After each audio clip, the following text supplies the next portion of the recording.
Hey there, I'm FakeFox, and in this video I will give you an overview of everything that changed for PvE healers with update 33 Ascending Tide. I will be keeping each topic pretty short so you get a good general idea of what's new without an hour-long video. I will cover the new sets, changes to pre-existing sets and abilities, and most importantly ability scaling hybridization. So as a dungeon DLC, Ascending Tide introduced 2 new dungeons with 4 sets each.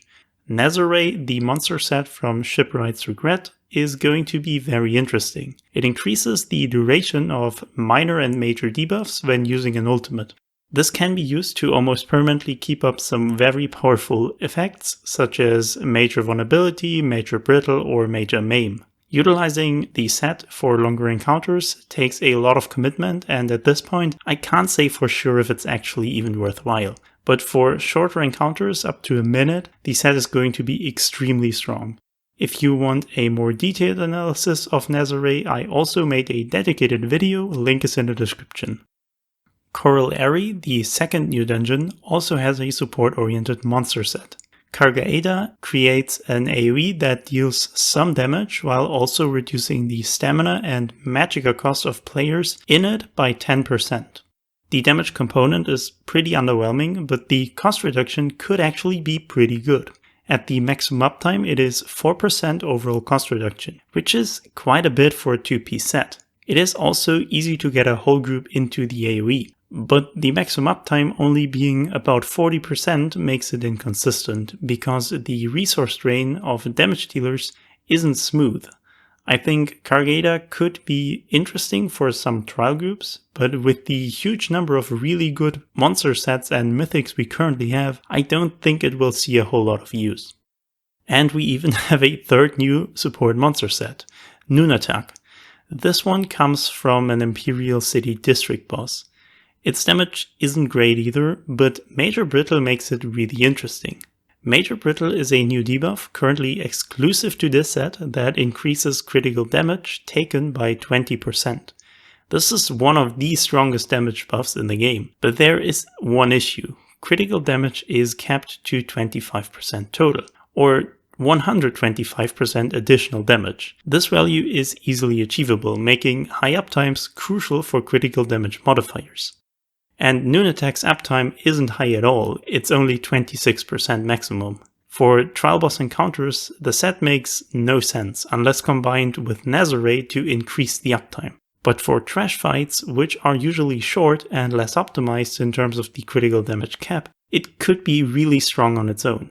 Activating 4 seconds into the fight and then staying active for 4 seconds, Nunatak perfectly fits the damage spike in many trash encounters. It might also not be too bad for dungeons, as the critical damage cap is less relevant with just 4 players and therefore also far less support.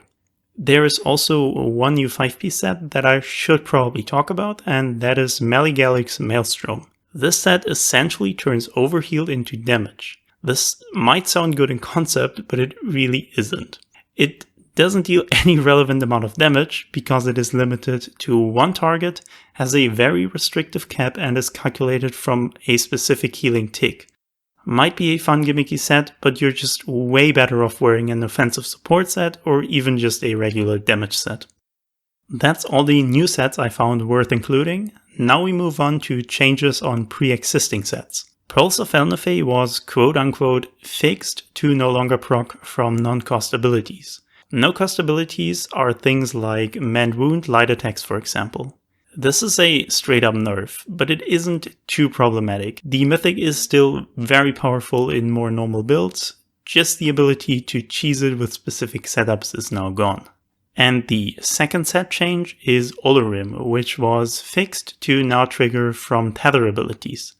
I don't think tethers are a good way to keep up Olorim in the first place, but I figured I still include it just in case some Necromancer healer out there was really waiting for this. And that's already it for the sets. Up next are ability changes. Templar's Sacred Ground passive was fixed to now work with Ritual of Retribution. That is the passive that grants minor mending and block mitigation. I never even noticed that this was bugged, but it is for sure a small buff for Templar. Off-healing builds that use Ritual of Retribution usually don't play with Rune Focus, so they actually didn't have this passive active, and now they do. Warden received a number of noticeable changes. Fungal growth now heals 12.5% more, obviously a straight up buff. Lotus Flower was changed quite drastically. The cost was reduced by more than 50%, and all morphs now grant Major Prophecy and Savagery. Green Lotus now heals 2 targets instead of 1 and also heals stronger. And Lotus Blossom lasts 60 seconds now instead of the 20. With that, Green Lotus in particular is now really strong for off-healing builds, but even for a full healer, the skill is now worth considering, at least in 4-player content. And lastly, Warden has received a nerf of 25% less healing to Bursting Vines. In my opinion, this is really uncalled for. Bursting Vines is a very situational skill with considerable downsides anyway, so it should therefore be stronger than normal burst healing in my opinion. With that change, it might no longer be worth using for Locustids Ice Tomes, which was previously essentially its only use in PvE anyway. But overall, arguably the strongest healing class already is now even stronger. And we also have a change to Restoration Staff. Blessing of Protection's cost and healing was increased drastically. Combat Prayer's Minor Berserk now lasts 10 seconds, and the other morph, Blessing of Restoration, was also buffed in duration and healing power. I think the duration increase is good. It makes rotations a lot smoother, because the 8-second duration of Combat Prayer was actually really weird to play, but I really dislike the cost and healing increase. It destroys the skill's identity as a weaker but more cost-efficient burst heal completely.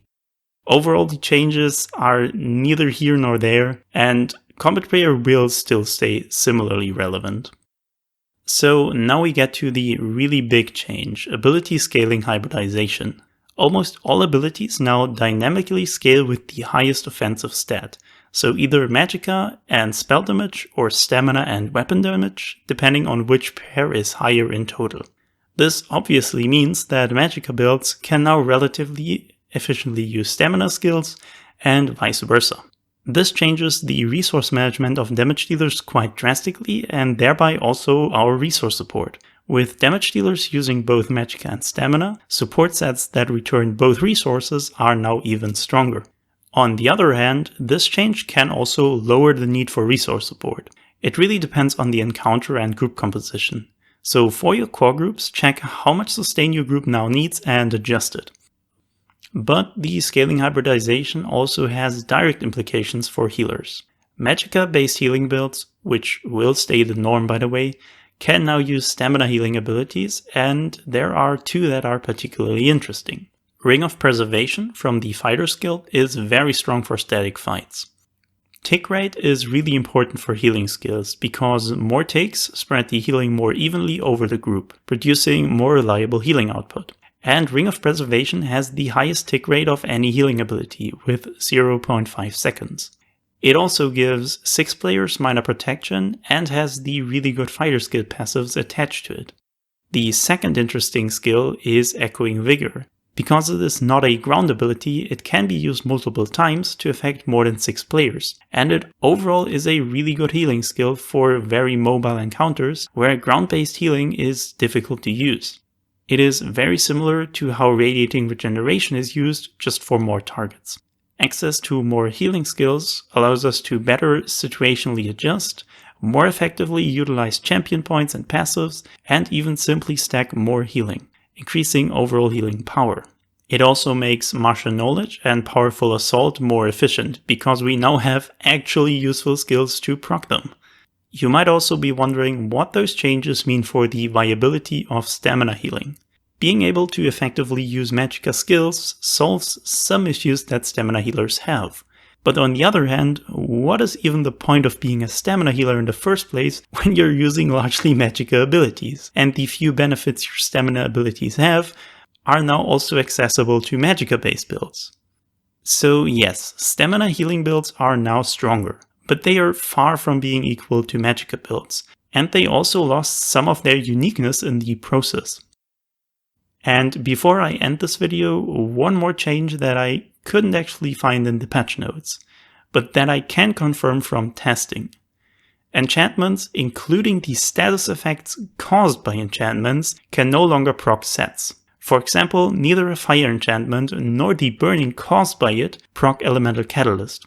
This is most likely the same for all sets that could previously be activated in this way.